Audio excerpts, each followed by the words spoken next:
Positibo ang naging reaksyon ng commuters sa unang araw ng PNP Highway Patrol Group sa pagmamando ng trapiko sa kahabaan ng EDSA. Ang balitang yan ay hatid sa atin ni Ara Perez.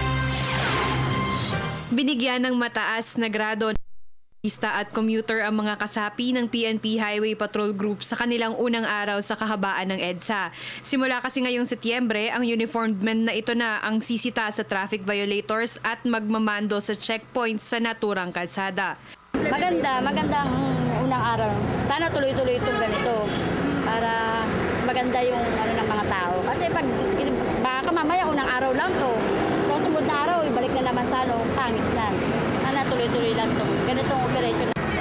Okay so far, kaya lang po ang problema nga ngayon dito yung mga paparadahan ng ikakarga namin. Yun lang po naman ang... So ano po yung nakikita ninyo na pwede? Well, kung bibigyan kami ng space para makapagparga ng maayos, yun ako sana.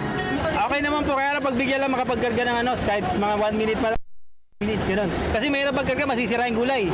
Madudurog ang gulay. Okay, very good po, very good. Malaking bagay nga raw para sa Highway Patrol Group ang pagtalima ng commuters. Kaya naman sa kabila ng pagsubok ng pagsisimula ng isang bagong sistema, hangad ng grupo ang pakikipagtulungan ng mga Pilipino nang sa gayon ay ito na nga ang maging susi sa pagtuldok sa mga suliranin sa traffic management. Kailangan lang namin dito, medyo kailangan namin talaga ng support din ng mga lokal. Kasi kung di wala sila, hindi namin magagampanan yung trabaho din namin. Para sa Telebisyon ng Bayan, Ara Perez.